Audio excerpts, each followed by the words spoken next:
Frequentemente sou abordado para responder a questões pertinentes à edificação de famílias. E uma das questões que mais me tem chamado a atenção, porque parece que o número vai aumentando cada vez mais com o passar dos dias, é exatamente sobre a questão da crise conjugal que os casais, por vezes, passam e como deve isto ser enfrentado e como deve ser tratado.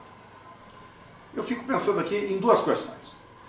Como é que se trata estas questões olhando pelo ponto de vista de um casal que não conhece a Deus, nem seus princípios, nem sua palavra, que não sabe por que começou o seu lar, por que casou-se, qual a razão do casamento, enfim, apenas acompanhou o ciclo normal da vida, né? Nasceu, cresceu e logo sentiu necessidade de unir-se a alguém do sexo oposto e então estabeleceu este vínculo e aí constituiu a sua família, vieram os filhos, mas não sabia qual o projeto, qual o propósito. Então, esta é uma questão. Então, para este tipo de abordagem, há uma resposta completamente diferente da abordagem que é feita com o mesmo problema enfrentado, às vezes, por casais cristãos. Casais que partimos aqui do princípio, do pressuposto, que conhecem a Deus, que conhecem o padrão divino relacionado com o casamento, que conhecem qual o propósito do casamento, por que é que as pessoas se unem, por que é que elas se casam, por que é que constituem família, por que é que geram filhos, que isto tudo deve ter naturalmente uma resposta e deve ter um propósito. Deus, nosso Criador, não nos criou sem propósito, não nos criou sem projeto. A questão de falta de propósito, falta de projeto, fica por nossa conta, e não por conta do nosso Pai.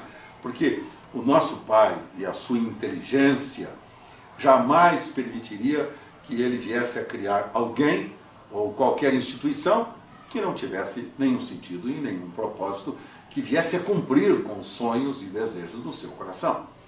Portanto, para os casais cristãos, eu costumo responder da seguinte forma: tendo você se casado de uma forma consciente, sabendo da sua responsabilidade e o que significa o casamento no contexto da visão bíblica, que casamento é união de duas pessoas que estabelecem uma aliança para desenvolver um projeto comum de edificação não só das suas vidas, mas de edificação também das outras vidas que surgirão, no caso os filhos e a própria família.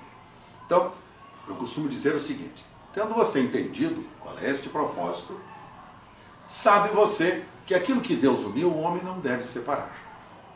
As crises, quando chegam, e elas chegam, não é para destruir o casamento, elas chegam para aperfeiçoar o casamento, chegam para nos ajudar a consertar, por vezes, a construção equivocada que nós estamos desenvolvendo no contexto da edificação da nossa casa ou da nossa família. Então, a visão do casamento é esta: é a unidade indivisível até que a morte separe. O que Deus uniu, não separe o homem, diz a Escritura. Agora, como resolver estas questões quando surgem, as crises quando aparecem? Primeiro, a questão do diálogo é fundamental. O diálogo é fundamental. A troca de ideias, o diálogo, a busca, né, do esclarecimento das questões que estão trazendo determinados obstáculos. O diálogo. Outra coisa, a consciência que cada um dos cônjuges deve ter da sua responsabilidade diante de Deus e do seu cônjuge. Porque o importante não é se a pessoa casou-se com o homem certo. O importante é que ela seja a esposa certa. que, sendo ela a esposa certa, mesmo tendo casado com um homem errado, ela vai ajudar na construção e na edificação desta família. E vice-versa.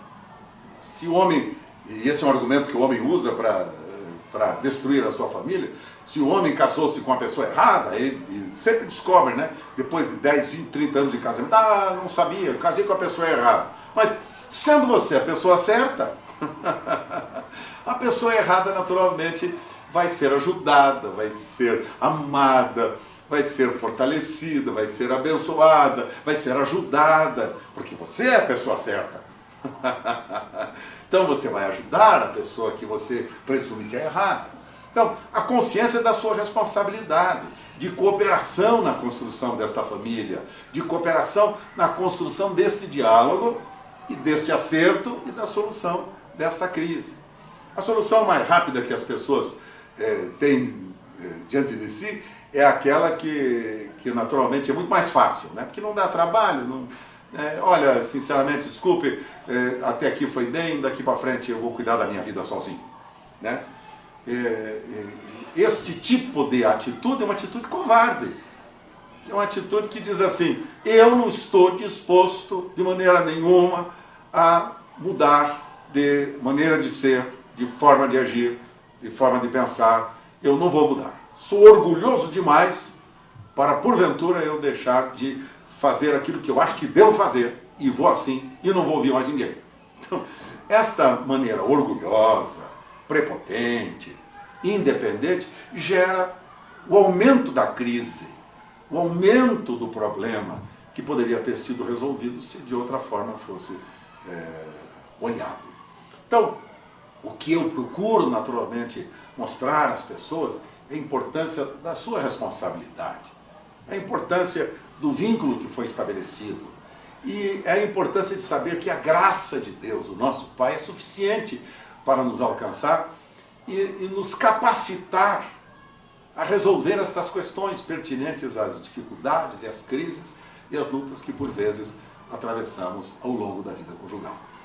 Uma das crises que normalmente surgem é exatamente, e particularmente nos primeiros anos do casamento, aquela que diz respeito à falta de critérios na vida financeira. Os casais se casam, fazem dívidas enormes para construir a sua casa, para mobiliar a sua residência, e depois, nos próximos meses, os cobradores começam a chegar em casa. E o resultado de tudo isso, sabe o que é? Começam ali as pequenas discussões, as pequenas amarguras, os pequenos ressentimentos que vão aumentando e fatalmente vão destruir esta relação conjugal. Então, crise financeira, esta é uma arma, eu diria, demoníaca, satânica, que visa destruir a relação conjugal. E as demais, né? Hoje, só menciono este pequeno fato para a gente, naturalmente, continuar nas próximas semanas tratando sobre uma das questões mais importantes que o nosso Pai quer que nós conheçamos e que está relacionada com a edificação da nossa família. Que você seja muito abençoado, que você seja próspero e que você aprenda a enfrentar as crises confiando na bondade deste Pai Celestial e que da parte dele sempre ele terá todos os recursos para você equacionar todas estas equações, estas questões da sua própria vida. Que a bênção de Deus esteja sobre você e sobre a sua casa e que o seu casamento seja muito abençoado, quer sendo você ainda solteiro ou casado. Que a bênção do Senhor esteja sobre a sua vida, agora e todos os dias. Deus te abençoe. Beijo grande. Até já.